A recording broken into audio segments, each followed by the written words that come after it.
இன்றைக்கி வியாழக்கிழமை கீரை கட்டு வந்துச்சு. 2 கட்டு 30 ரூபா வாங்கிட்டு கீரைலாம் ஆஞ்சி வச்சு சீக்கீரை போட்டு பருப்பு போட்டு ஒரு குழம்பு செய்துட்டு அதுக்கப்புறம் வாஷிங் மிஷினில் துணி போட்டு எடுத்துகிட்டு அது காய வைக்கலான்னு வச்சுட்டேன். வாஷிங் மிஷினில் துணி போட்டு எடுத்துகிட்டு அந்த பெல்ட்டெல்லாம் நல்லா சுத்தமாக துடைச்சிக்கணும், அழுக்கு சேராத இருக்கும். அதுக்கப்புறம் மத்தியானம் லஞ்சுக்கு வந்து ஒரு பாவக்காய் பொரியலும் அவரைக்காய் பொரியலும். பாவக்காய் வந்து கசப்பெல்லாம் செய்கிறதுக்கு ஃபஸ்ட்டு இந்த மாதிரி கட் பண்ணி எடுத்துகிட்டு நல்லா வெறும் கடாயில் வறுத்து எடுத்துக்கலாம். அதுக்கப்புறம் எண்ணெய் ஊற்றி வெங்காயம் தக்காளிலாம் போட்டு வதக்கிட்டு லாஸ்ட்டாக மிளகாய் பொடிலாம் போட்டு லாஸ்ட்டாக இறக்கும் போது கொஞ்சமாக வெல்லம் சேர்த்து இறக்கணும். ரொம்ப சூப்பராக இருக்கும். குழந்தைங்களும் சாப்பிடலாம், நம்மளும் சாப்பிடலாம். சுகருக்கு ரொம்ப நல்லது.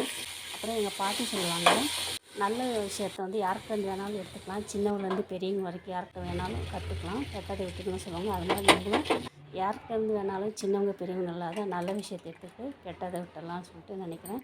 நீங்கள் என்ன நினைக்கிறீங்கன்னு சொல்லிட்டு சொல்லுங்கள், கமெண்ட்டில் சொல்லுங்கள்.